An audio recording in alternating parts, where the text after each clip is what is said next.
You know, when working with students at the academy, I'm trying to develop the total game. I want you to play an attacking game.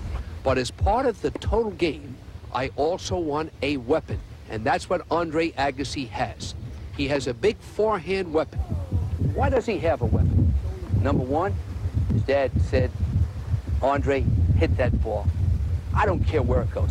Hit the heck out of it. What makes his forehand so big? And how can his forehand help you? First of all, his position on the court is one that's very close to the baseline, and he's trying to hit the ball up on the rise. 2, Andre uses a semi-western grip. He utilizes semi-western with the hand slightly behind the racket.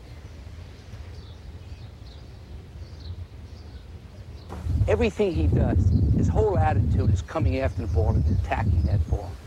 The swings are numerous. You can have a straight back, a semicircular loop, or the total loop.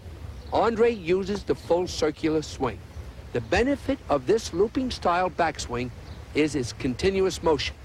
The drop of the racket head gives it a little extra power to go after it and really attack the ball. Next, I want you to notice the shoulder and hip rotation. That's important. And when watching Andre Agassi, he may not even move his left foot to have a partially closed stance. But what else does he do? He goes for it.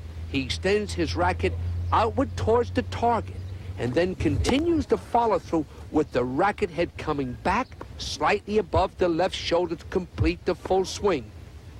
This weight transfer and his controlled balance starts the recovery in preparation to make position for the next ball without losing any time. As the ball comes to you, your ready position is key. Why? Because the first step determines how quickly you can get to the ball.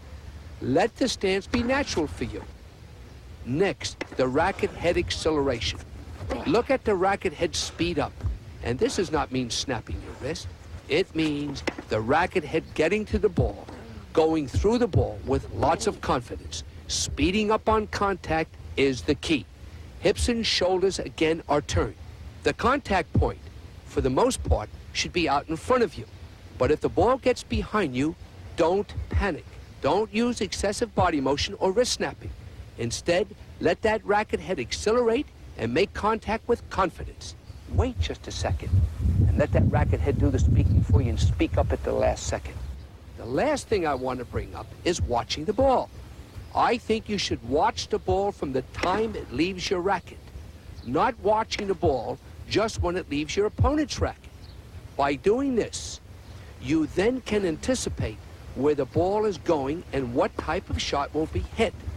And that will enable you to get the quick step to move forward into position to attack the next ball. In developing the weapon, you have to practice. You have to practice to be able to hit that inside-out forehand, hit the short angles, and hit the high rollers. We're going to set up targets, and we're going to make you do it till you say you can't do it. But I'm going to make you practice more. Hit thousands of those balls, and soon you're going to say, I've got it. People look at this shot, and they don't think it's an offensive one. But you'd be surprised how attacking the shot really is. It pushes your opponent way behind the baseline, which sets up a number of options you'll have after he returns it short. But again, the most important thing is consistency and depth.